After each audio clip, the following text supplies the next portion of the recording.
NAS plus ടുവിൻ്റെ home science വിദ്യാർത്ഥികളെ സ്വാഗതം. ചാപ്റ്റർ 15 എൻവയോൺമെൻറ്റൽ മാനേജ്മെൻ്റ് ആണ്.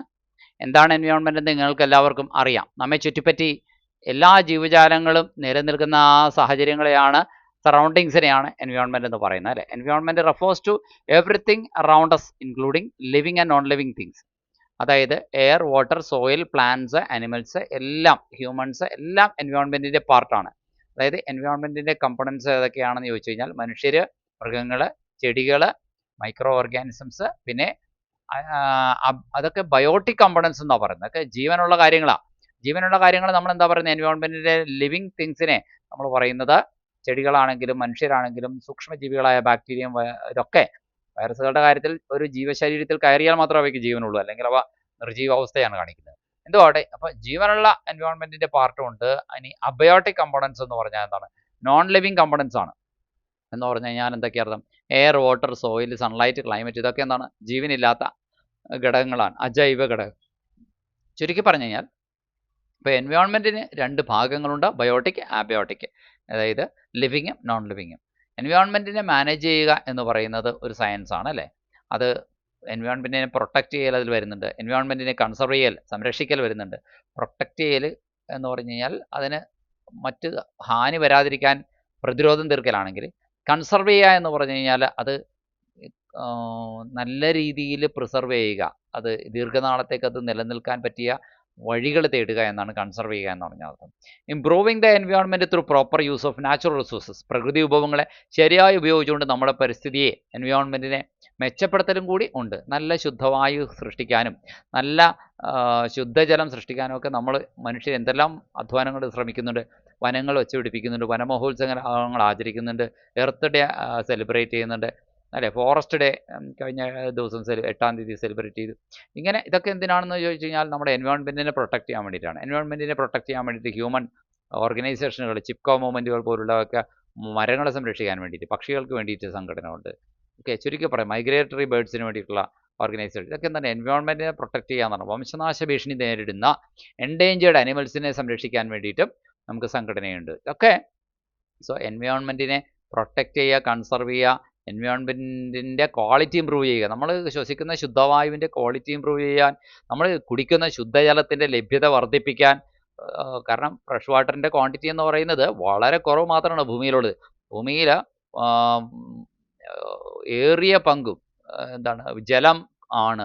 കരയേക്കാൾ കൂടുതൽ ജലമാണ്. എന്നിരുന്നാലും മനുഷ്യനോ ജീവജാലങ്ങൾക്ക് ഉപയോഗയോഗ്യമായ ജലം എന്ന് പറയുന്നത് വളരെ കുറഞ്ഞ അളവാണ്. ഇല്ലേ? കുടിവെള്ളം എന്ന് പറയുന്നത് വളരെ കുറഞ്ഞ അളവാണ്. അത് നഷ്ടപ്പെട്ടു പോകാൻ പാടില്ല.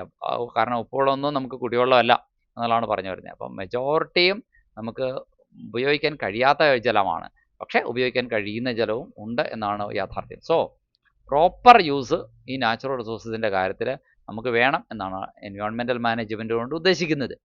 എൻവയോൺമെൻറ്റൽ മാനേജ്മെൻറ്റ് എന്ന ടോപ്പിക്ക് നമ്മളെ പഠിപ്പിക്കുന്നതിൻ്റെ ഉദ്ദേശം എന്താണ്? ഇങ്ങനെ ഒരു വിഷയം ഉൾപ്പെടുത്തിയിരിക്കുന്നതിൻ്റെ ഉദ്ദേശം എന്താണ്?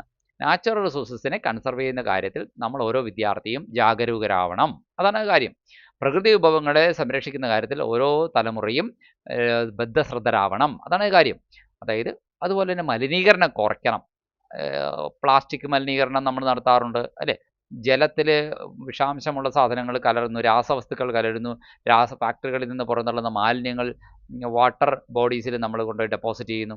ഇതൊക്കെ നമ്മളുടെ എന്താണ്? എൻവയോൺമെൻറ്റൽ അവയർനെസ് ഇല്ലായ്മ കൊണ്ടോ അല്ലെങ്കിൽ കെയർലെസ്നെസ് കൊണ്ടോ നമ്മൾ ചെയ്യുന്ന ഹാനികളാണ്, ദോഷങ്ങളാണ്. ഇനി ബയോഡൈവേഴ്സിറ്റി നശിക്കാതെ നോക്കണം. ജൈവ വൈവിധ്യങ്ങളുടെ ഒരു ലോകം നമുക്കുണ്ട്, അല്ലേ? മനോഹരമായ പക്ഷികൾ, പുഷ്പങ്ങൾ, ജീവജാലങ്ങൾ, വന്യമൃഗങ്ങൾ, മെരുക്കി വളർത്തുന്ന മൃഗങ്ങൾ, അതുപോലെ തന്നെ സൂക്ഷ്മ പ്രാണികൾ, എന്നിങ്ങനെ ധാരാളം കാര്യങ്ങൾ ഇവിടെയുണ്ട്. അതായത് ഇതാണ് ജൈവ വൈവിധ്യം എന്ന് പറയുന്നത്. ഓക്കെ, നമ്മുടെ ബയോഡൈവേഴ്സിറ്റി ഏറ്റവും കൂടുതലുള്ള നമ്മുടെ കേരളത്തിലെ ഒരു സ്ഥലമാണ് വെസ്റ്റേൺ ഗട്ട്സ്, പശ്ചിമഘട്ടം. അതുകൊണ്ട് അതൊരു ബയോഡൈവേഴ്സിറ്റിയുടെ ഹോട്ട്സ്പോട്ട് എന്നാണ് വെസ്റ്റേൺ ഗട്ടിനെ കുറിച്ച് നമ്മൾ പറയുന്നത്. കാരണം ലോകത്തിലുള്ള മാക്സിമം വെറൈറ്റി ഓഫ് അനിമൽസും പ്ലാന്റ്സും ഒരേ സമയം ഒറ്റ ഒരു സ്ഥലത്ത് നമുക്ക് ലൊക്കേറ്റ് ചെയ്യാൻ പറ്റുമെങ്കിൽ അതിൻ്റെ എക്സാമ്പിൾ അതിനെയാണ് ഹോട്ട്സ്പോട്ട് എന്ന് പറയുന്നത്. അതാണ് ബയോഡൈവേഴ്സിറ്റി. അപ്പോൾ ബയോഡൈവേഴ്സിറ്റി നശിച്ചു പോകരുത്.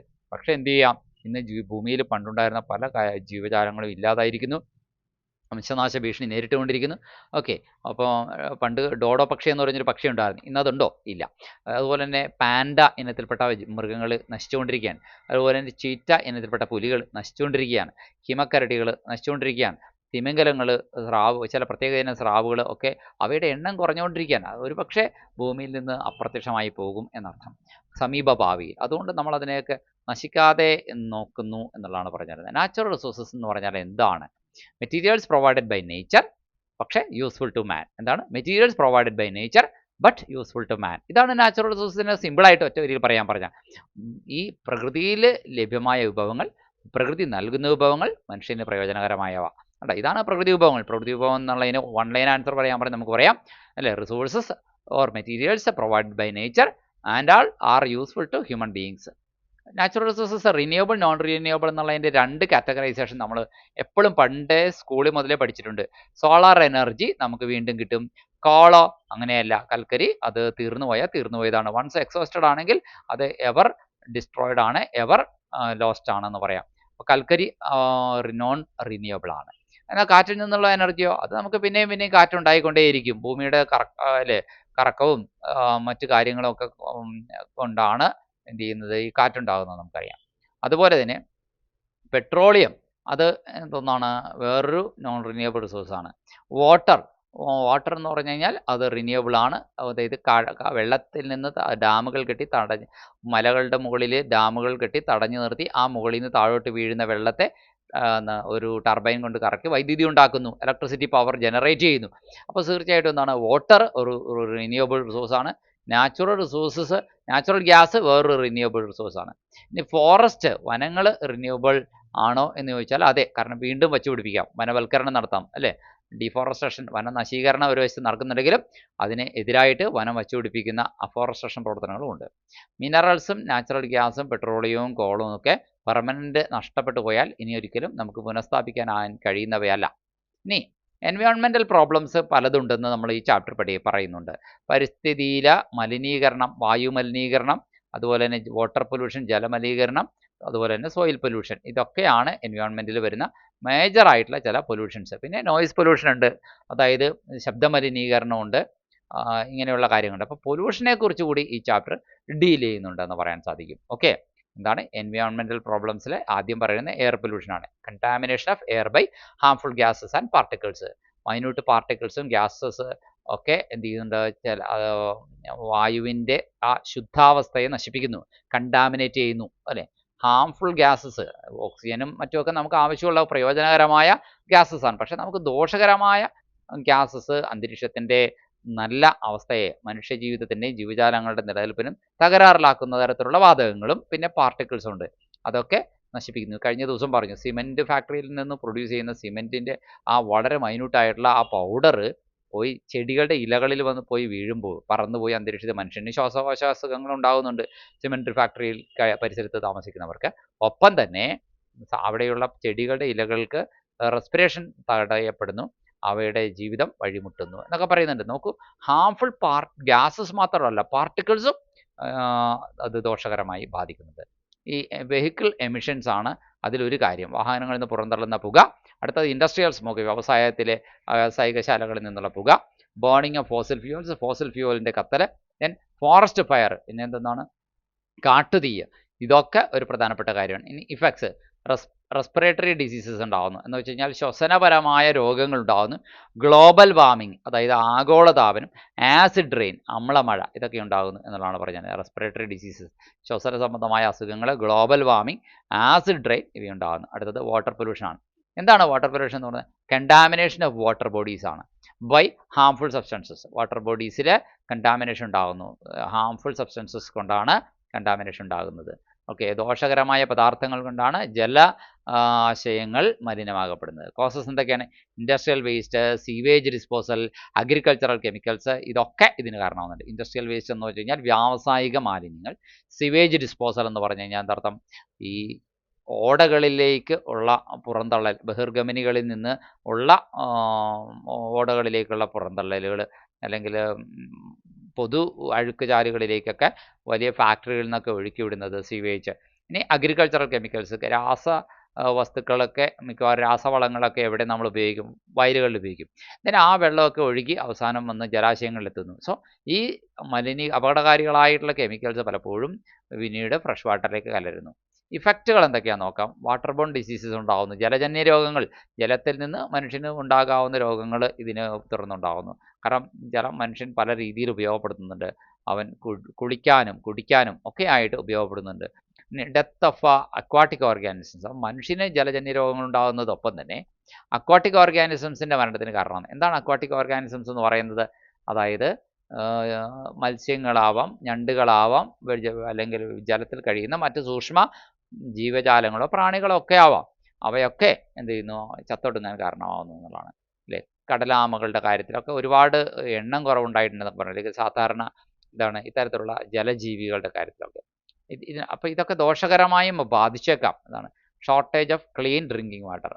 മറ്റൊരു ദോഷം എന്ന് പറയുന്നത് വാട്ടർ ബോൺ ഡിസീസ് ഉണ്ടാകുന്നു, അക്വാട്ടിക് ആയിട്ടുള്ള ലൈഫ് നശിക്കുന്നു, അതുപോലെ തന്നെ ശുദ്ധജലത്തിൻ്റെ കുറവുണ്ടാകുന്നു. ഈ 3 ദോഷകരമായ ഇഫക്റ്റാണ് വാട്ടർ പൊല്യൂഷൻ കൊണ്ടുണ്ടാകുന്നത്. വാട്ടർ ബോഡീസിൻ്റെ ഹാംഫുൾ സബ്സ്റ്റൻസസിൻ്റെ കണ്ടാമിനേഷനാണ് വാട്ടർ പൊല്യൂഷൻ എന്ന് പറയുന്നത്. വാട്ടർ പൊല്യൂഷൻ്റെ കാരണങ്ങൾ എക്സസീവായിട്ട് നമ്മൾ ഫെർട്ടിലൈസറിൽ ഉപയോഗിക്കുന്നതും പെസ്റ്റിസൈഡ് ഉപയോഗിക്കുന്നതും ഇൻഡസ്ട്രിയൽ വേസ്റ്റുകൾ ഇത്രയധികം പുറന്തള്ളുന്നതും ഒക്കെ കാരണമാകാറുണ്ട്. ഇതിൻ്റെ ഇഫക്റ്റ് എന്ന് വെച്ച് കഴിഞ്ഞാൽ മണ്ണിൻ്റെ ഫെർട്ടിലിറ്റി റെഡ്യൂസ്ഡ് ആകുന്നു എന്നുള്ളതാണ് പറഞ്ഞു വരുന്നത്. ഇനി സോയിൽ പൊല്യൂഷൻ്റെ കാര്യമാണ് പറയുന്നത് കേട്ടോ. Degradation of soil quality due to harmful chemicals. അതായത് ദോഷകരമായ കെമിക്കൽസ് ഉപയോഗിച്ചുകൊണ്ട് മണ്ണിൻ്റെ ഡീഗ്രഡേഷൻ, സോയിലിൻ്റെ ക്വാളിറ്റി ഡീഗ്രേഡ് ആകുന്നു എന്നുള്ളതാണ് ഇതുകൊണ്ട് നമ്മൾ ഉദ്ദേശിക്കുന്നത്. മണ്ണിൻ്റെ ക്വാളിറ്റി അധപ്പതിക്കുന്നു, മണ്ണിൻ്റെ ഗുണമേന്മ നശിക്കുന്നു. ഇതൊക്കെയാണ് ഈ സോയിൽ പൊല്യൂഷൻ കൊണ്ട് ഉദ്ദേശിക്കുന്നത്. അപ്പോൾ എന്താണ് സോയിൽ പൊല്യൂഷൻ എന്ന് ചോദിച്ചു കഴിഞ്ഞാൽ നമുക്ക് പറയാൻ സാധിക്കും, ഡീഗ്രഡേഷനാണ്. സോയിലിൻ്റെ ക്വാളിറ്റിയിൽ വരുന്ന ഡീഗ്രഡേഷനാണ്. ഇതിന് കാരണങ്ങൾ എന്തൊക്കെയാണ്? എക്സസീവായിട്ടുള്ള ഫെർട്ടിലൈസർ ഉപയോഗിച്ചാൽ മണ്ണിൻ്റെ ക്വാളിറ്റി നശിച്ചു പോകും, മണ്ണ് അല്ലേ നശിച്ചു പോകും. കീടനാശിനികൾ, നമ്മൾ പെസ്റ്റുകളെ നശിപ്പിക്കാനാണ് പെസ്റ്റിസൈഡുകൾ തളിക്കുന്നത് അല്ലേ, കീടങ്ങളെ നശിപ്പിക്കാനാണ്. പക്ഷേ പെസ്റ്റിനെ സൈഡ് ചെയ്യുന്നതോടൊപ്പം, കൊല്ലുന്നതോടൊപ്പം എന്ത് ചെയ്യുന്നുണ്ട്? അവ മണ്ണിൻ്റെ നല്ല ജൈവഘടനയെ തകർക്കുകയും ചെയ്യുന്നുണ്ട്. ഇതൊരു വലിയ പ്രതിസന്ധിയാണ്. ഇനി വ്യവസായശാലകളുടെ വേസ്റ്റും ഈ കരഭാഗത്തിൻ്റെ മണ്ണിൻ്റെ മലിനീകരണത്തിന് കാരണമാകുന്നുണ്ട്. ഇനി ഇഫക്റ്റ് എന്തൊക്കെയാണ്? മണ്ണിൻ്റെ ഫെർട്ടിലിറ്റി കുറയുന്നു. ചില ആൾക്കാർ പ്ലാസ്റ്റിക് പോലുള്ള സാധനങ്ങളൊക്കെ മണ്ണിൽ വലിച്ചെറിയും. പ്ലാസ്റ്റിക് അപ്പോൾ ചെടികളുടെ വേരുകൾക്ക് മുന്നോട്ട് പോകാൻ, വളരാൻ ഒക്കെ തടസ്സമാവുന്നു. പുവറായിട്ടുള്ള ക്രോപ്പ് പ്രൊഡക്ഷൻ ഇത് കാരണമാകുന്നു. ഇനി വേറൊരു പൊല്യൂഷനെ കുറിച്ച് പറയട്ടെ. അത് നമ്മൾ പറയുന്ന പോലെ എയർ പൊല്യൂഷനോ വാട്ടർ പൊല്യൂഷനോ ലാൻഡ് പൊല്യൂഷനോ അല്ല, മറിച്ച് അത് അവിടെ പൊല്യൂഷൻ ഉണ്ടാക്കുന്ന കാരണം എന്ന് പറയുന്നത് എന്തെങ്കിലും ഒരു പദാർത്ഥമല്ല, മറിച്ച് ഒച്ചയാണ്, നോയ്സാണ്. സോ നോയ്സ് പൊല്യൂഷനാണ് നമ്മൾ. എന്താണ് നോയ്സ്? അൺവാണ്ടഡ് എക്സസീവ് സൗണ്ടാണ് നോയ്സ്. എന്താണ് നോയ്സ്? അൺവാണ്ടഡ് എക്സസീവ് സൗണ്ടാണ് നോയ്സ്. സോ നോയ്സ് പൊല്യൂഷൻ എവിടെ നിന്നൊക്കെ ഉണ്ടാവാം? നമുക്ക് നിത്യജീവിതത്തിൽ അറിയാവുന്ന കാര്യമാണ്. ട്രാഫിക് വെഹിക്കിൾസ് ഉണ്ടാകുന്ന ലൗഡായിട്ടുള്ള നോയ്സുകൾ, ലൗഡ് സ്പീക്കറുകളിൽ നിന്നുള്ള നോയ്സുകൾ, ഫാക്ടറികളിൽ നിന്നുള്ള മെഷീൻസ് മറ്റും പ്രവർത്തിക്കുന്ന നോയ്സുകൾ, പിന്നെ വലിയ വിമാനങ്ങൾ പറക്കുമ്പോൾ ഉണ്ടാകുന്ന നോയ്സുകൾ, അല്ലെങ്കിൽ മനുഷ്യർ വലിയ സമരങ്ങളും ബഹളങ്ങളൊക്കെ ഉണ്ടാകുന്ന നോയ്സുകൾ, ഇതൊക്കെ നോയ്സ് പൊല്യൂഷന് കാരണമാകുന്നു. ഈ നോയ്സ് പൊല്യൂഷൻ നിത്യേന അനുഭവിക്കുന്ന മനുഷ്യർക്ക് ആകുലതകളും സ്ട്രെസ്സുകളൊക്കെ ഉണ്ടാകുന്നു എന്നുള്ളതാണ് പറഞ്ഞു വരുന്നത്. പഠനങ്ങൾ തെളിയിക്കുന്നതാണ് കേട്ടോ. അപ്പോൾ നിരന്തരം ഒരുപാട് കാലം ഫാക്ടറിക്കുള്ളിൽ ഈ ഒച്ച കേട്ട് എന്ത് ചെയ്യുന്ന വർക്ക് ചെയ്ത ഒരു മനുഷ്യനെ സംബന്ധിച്ച് അയാളുടെ ലൈഫിൽ വലിയ സ്ട്രെസ് അയാൾക്ക് എക്സ്പീരിയൻസ് ചെയ്യുന്നതാണ്. ഇനി ഹിയറിംഗ് പ്രോബ്ലംസ് അഥവാ കേൾവിക്കുറവുമായി ബന്ധപ്പെട്ട പ്രശ്നം ഉണ്ടാകുന്നു, സ്ലീപ്പ് ഡിസ്റ്റർബൻസുകൾ ഉണ്ടാകുന്നു. ഇതൊക്കെയാണ് പറഞ്ഞു വരുന്നത്. അടുത്ത വേസ്റ്റ് മാനേജ്മെൻ്റ് ആണ്. Waste management means collection, treatment and disposal of waste in a safe manner. അതായത് വേസ്റ്റ് കളക്ട് ചെയ്യുക, ട്രീറ്റ് ചെയ്യുക, വേസ്റ്റ് സേഫായ രീതിയിൽ ഡിസ്പോസ് ചെയ്യുക എന്നുള്ളതാണ് വേസ്റ്റ് മാനേജ്മെൻറ്റിനോട് ഉദ്ദേശിക്കുന്നത്. വേസ്റ്റുകൾ പലതരമുണ്ട്. ബയോഡിഗ്രേഡബിൾ വേസ്റ്റും ഉണ്ട്, നോൺ ബയോഡിഗ്രേഡബിൾ വേസ്റ്റും ഉണ്ട്. അതായത് ബയോഡിഗ്രേഡബിൾ വേസ്റ്റ് എന്ന് വെച്ച് കഴിഞ്ഞാൽ പെട്ടെന്ന് ജീർണിച്ചില്ലാണ്ടാകുന്ന വേസ്റ്റ്. നോൺ ബയോഡിഗ്രേഡബിൾ വേസ്റ്റ് എന്ന് പറഞ്ഞു കഴിഞ്ഞാൽ പെട്ടെന്ന് ഡിഗ്രേഡബിൾ അല്ലാത്ത വേസ്റ്റുകൾ. ബയോഡിഗ്രേഡബിൾ വേസ്റ്റുകൾ ഏതൊക്കെയാണെന്ന് വെച്ച് കഴിഞ്ഞാൽ vegetable peels, food waste, leaves, അതൊക്കെയാണ് വെജിറ്റബിൾ പീൽസ്. പച്ചക്കറിയുടെ പീലിങ്ങുകൾ, ഫുഡ് വേസ്റ്റ് ആൻഡ് അതുപോലെ തന്നെ ലീവ്സ്, ഇതൊക്കെയാണ് ബയോഡിഗ്രേഡബിൾ. നോൺ ബയോഡിഗ്രേഡബിൾ വേസ്റ്റ് എന്ന് പറഞ്ഞാൽ പ്ലാസ്റ്റിക്, ഗ്ലാസ്, മെറ്റൽ എന്നിവയൊന്നും മണ്ണിൽ സ്വയം ജീർണിച്ചഴുകി മണ്ണിനോട് ചേരില്ല. അങ്ങനെയുള്ളവയൊക്കെ നോൺ ബയോഡിഗ്രേഡബിൾ വേസ്റ്റ് ആണെന്ന് പറയാം. എന്തായാലും എന്താണ് പൊല്യൂഷനെ ഇത് പ്രിവെൻറ്റ് ചെയ്യുന്നു എന്നുള്ളതാണ് പറഞ്ഞു വരുന്നത്. ബയോഡിഗ്രേഡബിൾ വേസ്റ്റ് ആണെങ്കിൽ കുഴപ്പമില്ല, അത് കുറേ കാലം കൊണ്ട് എന്താണ് ജീർണിച്ച് ഇല്ലാണ്ടായി പോകും എന്നുള്ളതാണ്. പക്ഷെ നോൺ ബയോഡിഗ്രേഡബിൾ വേസ്റ്റ് അങ്ങനെയല്ല. വേസ്റ്റ് ഡിസ്പോസൽ, വേസ്റ്റ് മാനേജ്മെൻറ്റിൻ്റെ ഒരു ഗുണമെന്ന് പറയുന്നത് പൊല്യൂഷൻ കുറയ്ക്കുന്നതിന് വേണ്ടിയിട്ട് എന്തൊക്കെ നടപടികൾ സ്വീകരിക്കാൻ കഴിയുന്നു എന്നുള്ളത് വേസ്റ്റ് മാനേജ്മെൻറ്റിലൂടെ നമ്മൾ പഠിക്കുന്നു. അതുപോലെ തന്നെ നമ്മുടെ ആരോഗ്യത്തെ സംരക്ഷിക്കുന്നു, നമ്മുടെ ചുറ്റുപാടുകൾ വൃത്തിയായി നിലനിർത്തുന്നു എന്നുള്ളതാണ് പറഞ്ഞത്. വേസ്റ്റ് മാനേജ്മെൻറ്റുമായി ബന്ധപ്പെട്ട് നമ്മൾ വളരെ പറഞ്ഞു കേട്ടിട്ടുള്ള 3 ആറുകളുണ്ട്, 3 Rs. ഏതൊക്കെയാണ്? റെഡ്യൂസ്, റീയൂസ്, റീസൈക്കിൾ എന്നുള്ളതാണ് 3 Rs അല്ലേ? Reduce, reuse, recycle. ഇനി എന്താണ് റെഡ്യൂസ് എന്ന് പറയുന്നത്? അതായത് പ്ലാസ്റ്റിക് പോലുള്ള നോൺ ബയോഡിഗ്രേഡബിൾ ആയിട്ടുള്ള കാര്യങ്ങൾ അതൊക്കെ അധികം ഉപയോഗിക്കാതിരിക്കുക എന്നത് ഒരു പ്രധാനപ്പെട്ട കാര്യമാണ് വേസ്റ്റ് മാനേജ്മെൻറ്റിന്. ഓക്കെ, അപ്പോൾ വേസ്റ്റ് ആവശ്യമില്ലാത്ത നമ്മൾ ഉപയോഗിക്കുന്ന ഏർപ്പാടുണ്ടല്ലോ, അത് നിർത്തുക എന്നാണ്. ശരിക്കും ആവശ്യമുണ്ടെങ്കിൽ മാത്രം റിസോഴ്സസ് ഉപയോഗിക്കുക എന്നുള്ളതാണ്. അൺനെസസറി വേസ്റ്റ് ഉണ്ടാക്കാണ്ടിരിക്കുക എന്നർത്ഥം. അതാണ് റെഡ്യൂസ് എന്ന പോയിന്റ് കൊണ്ട് ഉദ്ദേശിക്കുന്നത്. ഇനി റീയൂസ് എന്ന് പറഞ്ഞാൽ use items again instead of throwing them away. കണ്ടോ, ഐറ്റംസ് വലിച്ചെറിയുന്നതിന് മുമ്പ് ഇപ്പോൾ പ്ലാസ്റ്റിക് കവറുകളൊക്കെ അത് വീണ്ടും ഉപയോഗിക്കാവുന്നതാണ്. പുതിയ സാധനങ്ങൾ വാങ്ങിക്കാൻ വേണ്ടി പുതിയ കവർ കൊണ്ട് വാങ്ങിക്കണമെന്നില്ല, പഴയ കവർ മടക്കിയെടുത്തുകൊണ്ട് പോയി വാങ്ങിക്കാം. ഇനി റീസൈക്കിൾ ചെയ്യുക, convert waste materials into new products. പഴയ ഓൾഡ് ന്യൂസ് പേപ്പർ ഉപയോഗിച്ചിട്ട് നമുക്ക് പേപ്പർ ബാഗുകൾ ഉണ്ടാക്കാൻ സാധിക്കില്ലേ? തീർച്ചയായിട്ടും അതൊക്കെ റീസൈക്ലിങ്ങിൻ്റെ ഭാഗമാണ്. ഓക്കെ, ഇനി examples: recycling paper, recycling plastic bottles, recycling metal cans. Plastic ക്യാനുകളും നമുക്ക് മെറ്റൽ ക്യാനുകളും പ്ലാസ്റ്റിക് ബോട്ടിലുകളും റീസൈക്കിൾ ചെയ്യാൻ സാധിക്കും. വലിയ മെറ്റലിൻ്റെ വീപ്പ, അതായത് ടാറൊക്കെ എടുക്കുക, അല്ലെങ്കിൽ അങ്ങനെയുള്ള വലിയ ഓയിലൊക്കെ എടുക്കുന്ന വലിയ ഇരുമ്പിൻ്റെ വീപ്പ. കഴിഞ്ഞ ഇടയ്ക്ക് ഞാൻ ആലുവ മെട്രോ സ്റ്റേഷനിൽ ചെന്നപ്പോൾ അത് കട്ട് ചെയ്ത് നല്ല ഡിസൈനിൽ ഭംഗിയായിട്ട് ആളുകൾക്ക് ഇരിക്കാവുന്ന ചെയർ ഉണ്ടാക്കി വെച്ചിരിക്കുന്നതായിട്ട് കാണുന്നു. ഞാൻ പറഞ്ഞു വരുന്നത് റീസൈക്കിൾ ചെയ്യാനായിട്ട് സാധിക്കുന്ന സാധനങ്ങൾ റീസൈക്കിൾ ചെയ്ത് ഉപയോഗിക്കുക. ഡെക്കറേറ്റീവ് ഐറ്റംസ് ഒക്കെ ആളുകൾ ഉണ്ടാക്കാറുണ്ട്, ഈ പ്ലാസ്റ്റിക് ബോട്ടിലുകളും മറ്റും ഒക്കെ ഉപയോഗിച്ച്. റീസൈക്കിൾ ചെയ്യുന്നതല്ല, അത് റീയൂസാണ്. റീസൈക്ലിംഗ് എന്ന് പറഞ്ഞു കഴിഞ്ഞാൽ ആ പഴയ പ്ലാസ്റ്റിക് തിരിച്ച് കൊണ്ടുപോയിട്ടിട്ട് എന്ത് ചെയ്യുന്നുണ്ട്, വീണ്ടും അത് റീസൈക്കിൾ ചെയ്ത് മറ്റു ഉൽപ്പന്നങ്ങളായിട്ട് വരുന്നത്. അപ്പോൾ ഒറിജിനൽ പ്ലാസ്റ്റിക്കിൻ്റെ ആ ഒരു ക്വാളിറ്റി ഒന്നും ഉണ്ടാവില്ല, എങ്കിലും ആ റീസൈക്കിൾഡ് പ്ലാസ്റ്റിക്കിൻ്റെ ഗുണം ഉണ്ടാവുള്ളൂ. പേപ്പറും ഇതുപോലെ റീസൈക്കിൾ ചെയ്തെടുക്കാവുന്നതാണ്.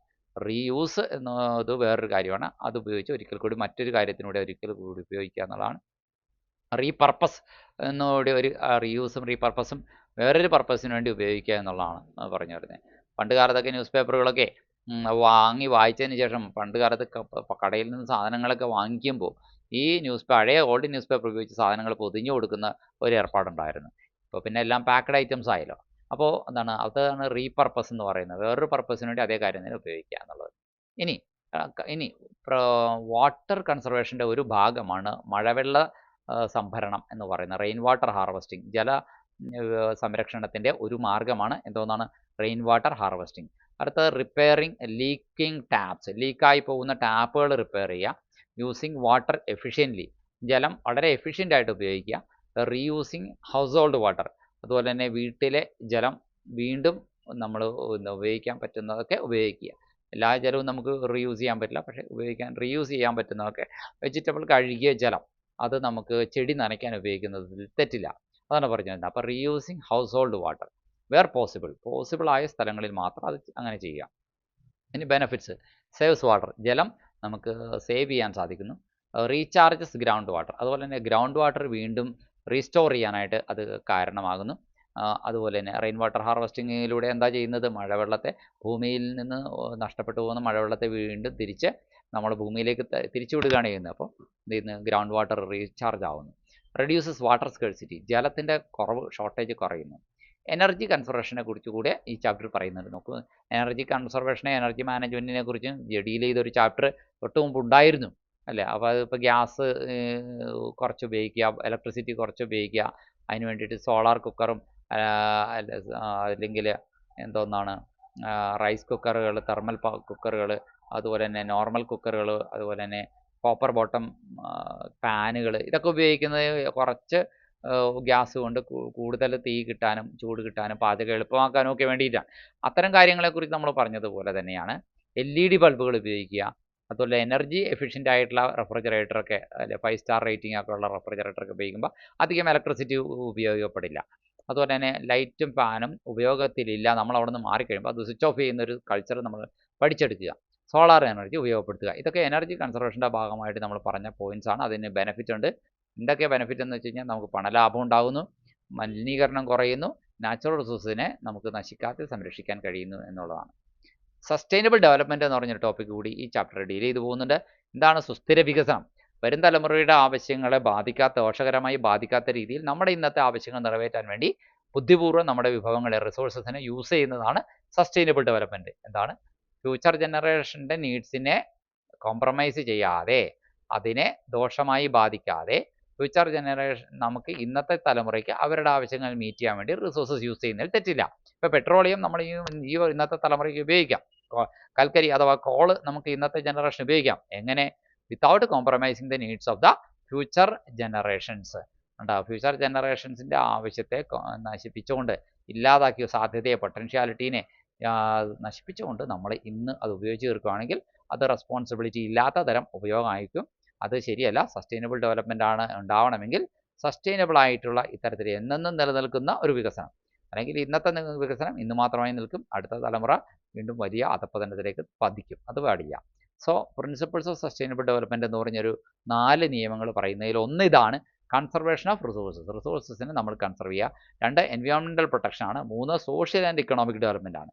എന്താണ്? റിസോഴ്സ് കൺസർവേഷൻ, പരിസ്ഥിതി സംരക്ഷണം, സാമൂഹ്യ സാമ്പത്തിക വികസനം. 4 റെസ്പോൺസിബിൾ കൺസംഷൻ. നമ്മൾ കടയിൽ പോയി കണ്ണി കണ്ടതൊക്കെ അലങ്കരിച്ച് വെച്ചേക്കണമൊക്കെ നമ്മളിൽ ആകർഷിതരായി വാങ്ങിക്കൂട്ടരുത്. ഉത്തരവാദിത്തത്തോടുകൂടി ഇത് നമ്മൾ എന്ത് ചെയ്യുക? കൺസ്യൂം ചെയ്യുക. Role of individuals in environmental management. Environmental മാനേജ്മെൻറ്റിൽ വ്യക്തിയുടെ പങ്ക് എന്താണ്? പ്ലാന്റ് ട്രീസ്, ചെടികൾ നടുക, സേവ് വാട്ടർ ആൻഡ് ഇലക്ട്രിസിറ്റി, ജലവും ഇലക്ട്രിസിറ്റിയും സേവ് ചെയ്യുക, avoid single use plastics avoid ചെയ്യുക, സെഗ്രഗേറ്റ് വേസ്റ്റ് വേർതിരിക്കുക എന്നുള്ളതാണ്. കാരണം പല പ്ലാസ്റ്റിക് വേസ്റ്റ് ഉണ്ടാകും, പേപ്പർ വേസ്റ്റ് ഉണ്ടാകും, ബയോ വേസ്റ്റ് ഉണ്ടാകാം, പച്ചക്കറി വേസ്റ്റൊക്കെ ഉണ്ടാവാം. അപ്പോൾ അതാണ് എൻവയോൺമെൻറ്റൽ വേസ്റ്റിനെ തരംതിരിച്ചിട്ട് ഓരോന്നും പറ്റിയ രീതിയിൽ, ഇണങ്ങുന്ന രീതിയിൽ അതേ ഡിസ്പോസ് ഓഫ് ചെയ്യാൻ നോക്കുക.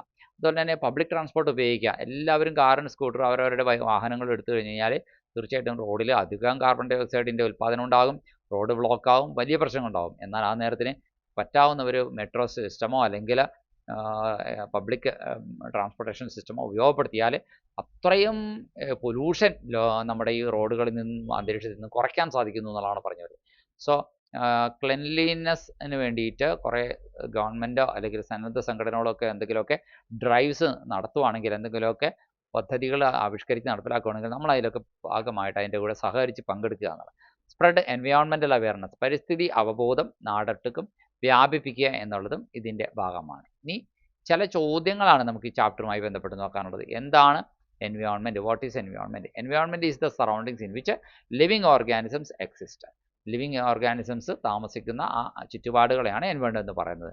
Air, water, plant, animal, humans. Biotic, abiotic. Biotic എന്ന് വെച്ചാൽ ജീവനുള്ളത്, നോൺ ബയോട്ടിക്കിനെയാണ്, നോൺ ലിവിങ്ങിനെയാണ് ഈ വായു, വെയിൽ അല്ലെങ്കിൽ പാറ എന്നൊക്കെ പറയുന്നത്. What are the 2 main components of environment? എൻവയോൺമെൻറ്റിൻ്റെ 2 പ്രധാനപ്പെട്ട കമ്പണൻസ് ഏതൊക്കെയാണ്? ബയോട്ടിക്കും അബയോട്ടിക്കും, ലിവിങ്ങും നോൺ ലിവിങ്ങും. Both interact with each other. രണ്ടുപേരും ഒരേ സമയം മുന്നോട്ട് പോകുന്നു. What are biotic components? Biotic components അഥവാ ജൈവഘടകങ്ങൾ എന്താണ്? അതായത് മനുഷ്യരും ജീവജാലങ്ങളും മനുഷ്യർ ഉപയോഗിക്കുന്ന ചെടികളും പക്ഷികളും മത്സ്യങ്ങളും ഇതൊക്കെ ബയോട്ടിക് കമ്പണൻസിൻ്റെ ഭാഗമാണ്, സൂക്ഷ്മജീവികൾ വരെ.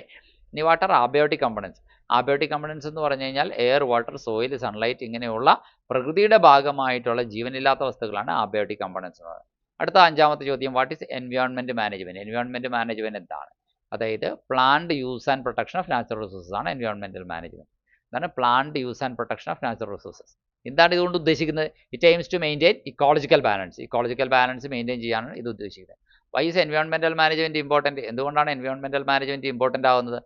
It helps conserve resources and reduce pollution കുറയ്ക്കാനും റിസോഴ്സസ് കൺസർവ് ചെയ്യാനാണ് ഇത് ഉപയോഗിക്കുന്നത്. It ensures a healthy environment for future ജനറേഷൻസിന് വേണ്ടിയിട്ടുള്ള ഒരു ഹെൽത്തി എൻവയോൺമെൻറ്റ് ആണ് അത് ഉറപ്പുവരുത്തുന്നത്. ഇനി അടുത്തത്, വാട്ട് ആർ നാച്ചുറൽ റിസോഴ്സസ് എന്താണ്? Natural resources R materials obtained from nature for human use. മനുഷ്യൻ്റെ ഉപയോഗത്തിന് വേണ്ടിയിട്ട് പ്രകൃതിയിൽ നിന്ന് കിട്ടുന്ന സാധനങ്ങൾ, അതായത് ജലം, വനങ്ങൾ, മിനറൽസ് അഥവാ ധാതുക്കൾ, സൺലൈറ്റ്. മിനറൽസിൽ കാൽഷ്യം, ഫോസ്ഫറസ് ഒക്കെ മിനറൽസ് അല്ലേ? എന്നാൽ മെറ്റൽസും ഇല്ലേ? മെറ്റൽസും ഉണ്ട്. അയൺ, ഗോൾഡ്, സിൽവർ ഇതൊക്കെ നമുക്ക് നേച്ചറിൽ നിന്ന് കിട്ടുന്ന മെറ്റൽസ് ആണ്. അപ്പോൾ ഇനി സൺലൈറ്റ്, സൂര്യപ്രകാശം. What are renewable resources? Renewable resource എന്ന് പറഞ്ഞു കഴിഞ്ഞാൽ that can be റീപ്ലനിഷ്ഡ് naturally in short time. കുറച്ച് കാലം കൊണ്ട് നമുക്ക് വേഗം തിരിച്ച് ഉണ്ടാക്കിയെടുക്കാൻ കഴിയുന്ന സാധനങ്ങൾ. സോളാർ എനർജി, വിൻഡ് എനർജി, അതൊക്കെ അധികം ടൈം ഇല്ലാണ്ട് തന്നെ ഒരിക്കൽ ഉപയോഗിച്ച് തീർന്നാലും നമുക്ക് പിന്നെ പ്രൊഡ്യൂസ് ചെയ്യാൻ സാധിക്കും. എന്നാൽ നോൺ റിന്യൂവബിൾ റിസോഴ്സ് എങ്ങനെയാണ്? Non renewable resources are limited and cannot be replaced quickly. Limited ആയിട്ടുള്ള പരിമിതമായ അളവിലെടുത്തും എന്നാൽ വേഗം നമുക്ക് റീപ്ലേസ് ചെയ്യാൻ പറ്റാത്തതുമാണ് നോൺ റിന്യൂവബിൾ റിസോഴ്സ്. കൽക്കരിയും പെട്രോളിയവും ഉദാഹരണമാണ്. What is pollution? എന്താണ് pollution? Pollution is the contamination of the environment by harmful substances. It affects air, water and land. ഇനി what is air pollution? Air pollution എന്താണ്? Air pollution occurs when harmful gases and particles contaminate the atmosphere. Harmful ഗ്യാസും പാർട്ടിക്കിൾസും അറ്റ്മോസ്ഫിയറിനെ contaminate ചെയ്യുമ്പോഴാണ് air pollution ഉണ്ടാകുന്നത്. It affects human health and climate. മനുഷ്യൻ്റെ ഹെൽത്തും ക്ലൈമറ്റും ഒക്കെ അത് ദോഷകരമായി അഫക്റ്റ് ചെയ്യുന്നു. Name 2 causes of air pollution. Air പൊല്യൂഷൻ്റെ 2 കാരണങ്ങൾ എന്തൊക്കെയാണ്? Vehicle emissions and industrial smoke are major causes of air pollution. Air പൊല്യൂഷൻ്റെ മേജർ കോസസ് ഇതൊക്കെയാണ്. വാഹനങ്ങളിൽ നിന്നുള്ള എമിഷൻസ്, ഇൻഡസ്ട്രിയൽ സ്മോക്ക്, ഇതൊക്കെയാണ് major causes. Burning fossil fuels also contributes. Fossil fuel കത്തിക്കുന്നത് contribute ചെയ്യുന്നുണ്ട്, അതിൽ സംഭാവന വരുന്നുണ്ട്. What are the effects of air pollution? It causes the respiratory diseases, ശ്വസന രോഗങ്ങൾ ഉണ്ടാക്കുന്നു, and environmental problems. It also contributes to global warming. അത് global വാർമിങ്ങിലേക്ക് നയിക്കുന്നു. What is water pollution? Water pollution is the contamination of water bodies by harmful substances. Water ബോഡീസിലേക്ക് harmful സബ്സ്റ്റൻസസിൻ്റെ ചൊരിഞ്ഞൊഴുകൽ മൂലം ഉണ്ടാകുന്ന കണ്ടാമിനേഷനാണ്. It makes water unsafe for use. Water ഉപയോഗത്തിന് അൺസേഫ് ആക്കുന്ന പരിപാടിയാണ് ഈ പറയുന്ന വാട്ടർ പൊല്യൂഷൻ എന്ന് പറയുന്നത്. നമുക്ക് ഉപയോഗിക്കാൻ പറ്റില്ല പൊല്യൂട്ടഡ് ആയ വാട്ടർ. അപ്പോൾ പിന്നെ അതുകൊണ്ടുള്ള പ്രയോജനം തീർന്നില്ലേ? Mention 2 causes of water pollution. Water പൊല്യൂഷന് പല കാരണങ്ങളുണ്ടല്ലോ, തീർച്ചയായും ഉണ്ട്. ഇൻഡസ്ട്രിയൽ വേസ്റ്റേജ് അല്ലെങ്കിൽ സിവേജ് ഡിസ്പോസൽ ഒക്കെയാണ് പൊല്യൂട്ട് വാട്ടർ. അതൊക്കെ വെള്ളത്തെ മലിനമാക്കുന്നത്. Agricultural chemicals also contaminate water sources. കാർഷികമായിട്ടുള്ള മേഖലകളിൽ നിന്നും വെള്ളം പുറത്തേക്ക് ഒഴുകി അത് രാസവസ്തുക്കളൊക്കെ, രാസവളങ്ങളൊക്കെ ഉള്ള വെള്ളം പുറത്തേക്ക് ഒഴുകി അതിനെ പൊല്യൂട്ട് ചെയ്യാറുണ്ട്. What are the effects of water pollution? Water pollution harmful ആണ് പല ജീവജാലങ്ങളുടെയും ജീവന്. അക്വാട്ടിക് ലൈഫിനും ഹാംഫുൾ ആണ്. അതുപോലെ തന്നെ എന്താണ്, ക്ലീൻ വാട്ടറിൻ്റെ അവൈലബിലിറ്റിയും കുറഞ്ഞില്ലേ? കാരണം പൊല്യൂട്ടഡായ വിഷാംശം അടങ്ങിയ വെള്ളം നമുക്ക് എങ്ങനെ കുടിക്കാൻ പറ്റുക? So what is soil pollution? Soil pollution is the degradation of soil due to harmful chemicals and waste. Harmful കെമിക്കൽസും വേസ്റ്റും കൊണ്ട് സോയിലിൻ്റെ ഇത് നഷ്ടപ്പെടുന്നതിനെയാണ് സോയിൽ പൊല്യൂഷൻ എന്ന് പറയുന്നത്. It reduces the soil fertility. അത് സോയിലിൻ്റെ ഫെർട്ടിലിറ്റിയെ കുറയ്ക്കുന്നു. What causes soil pollution? അതെന്താണ് സോയിൽ പൊല്യൂഷൻ കാരണമാകുന്നത്? എക്സസീവ് യൂസ് ഓഫ് ഫെർട്ടിലൈസേഴ്സ്, അമിതമായ വള്ളത്തിൻ്റെ ഉപയോഗം, പെസ്റ്റിസൈഡുകളുടെ അമിതമായ ഉപയോഗം, ഇതൊക്കെ കാരണമാകുന്നു. പിന്നെ വേസ്റ്റുകൾ ഉണ്ടാവുക, ഇതൊക്കെ സോയിലിൻ്റെ ക്വാളിറ്റിയെ അഫക്റ്റ് ചെയ്യുന്ന കാര്യങ്ങളാണ്. What is noise pollution? Noise pollution refers to excessive unwanted sound. അമിതമായ അനാവശ്യ ശബ്ദമാണ് noise. It disturbs human health and wellbeing. മനുഷ്യൻ്റെ ആരോഗ്യത്തിനും ക്ഷേമത്തിനും അത് തടസ്സം തന്നെയാണ്. What are the effects of noise pollution? Noise പൊല്യൂഷൻ്റെ ഫലങ്ങൾ എന്തൊക്കെയാണ്? It can cause stress, sleep disturbances and hearing problems. ഉറക്കത്തിൻ്റെ ബുദ്ധിമുട്ടുകൾ എല്ലാം ഉണ്ടാവാം. Long term exposure to these kind of noise will affect our mental health. Long term ആയിട്ട് നമ്മൾ ഈ വലിയ ബഹളം വെച്ചും കേട്ടുകൊണ്ടിരിക്കുകയാണെങ്കിൽ നമ്മുടെ മാനസികാരോഗ്യം തന്നെ തകരാറിലാകും എന്നുള്ളതാണ് പറഞ്ഞു വരുന്ന കാര്യം. പൊതുവേ ഈ ചാപ്റ്ററിൽ ഇപ്പോൾ ഇത്തരത്തിലുള്ള ചോദ്യങ്ങളുണ്ട്. സസ്റ്റൈനബിൾ ഡെവലപ്മെൻറ്റ് എന്താണ്? Why sustainable development important? What is biodiversity? അങ്ങനെയുള്ള കാര്യങ്ങളൊക്കെ ഉണ്ട്.